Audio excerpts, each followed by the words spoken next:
Salut à tous les fans de WordPress pour ce nouveau podcast, aujourd'hui dédié à jQuery.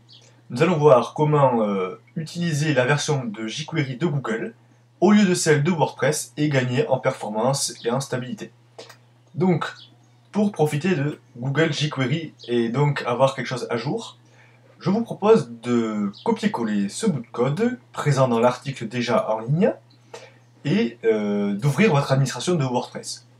Donc ensuite, vous allez aller dans le menu Apparence, puis Éditeur. Et là, comme tous les fidèles lecteurs de ce site le savent, la plupart des modifications passent par le fichier function.php. Vous pouvez également passer par votre client FTP et accéder au même fichier. Je fais aujourd'hui la démonstration via l'interface d'administration pour vous montrer les différentes façons de faire. Donc en haut de ce fichier, vous allez pouvoir ajouter des fonctions. Vous pouvez très bien la mettre ici dans le 2010 ou dans le ifid, là moi c'est mon thème que j'utilise. Mais le plus simple c'est donc se positionner en haut du fichier et de coller ce bout de code.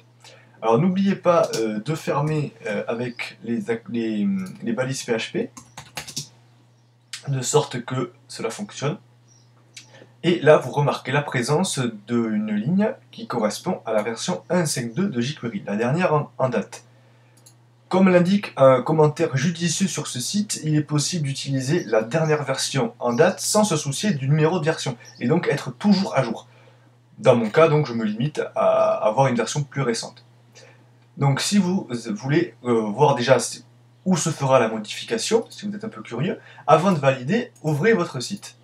Ouvrez votre site, puis faites inspecter le code source de la page. Et là, vous allez remarquer que si vous faites un petit CTRL F ou commande F en tapant jQuery, vous remarquez que ma version est sur 1.4.4.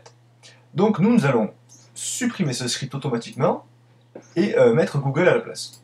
Donc pour ce faire, c'est très simple, il suffit de valider la modification dans le fichier function.php. Voilà, le fichier a bien été modifié. On actualise notre site et là, on va dans le code source à nouveau. Et vous remarquez que la jQuery est bien passée en 1.5.2. Donc une manipulation extrêmement simple.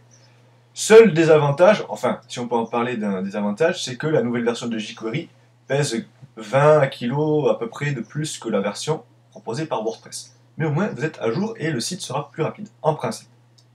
Et bien voilà pour ce tutoriel performance avec le jQuery de Google.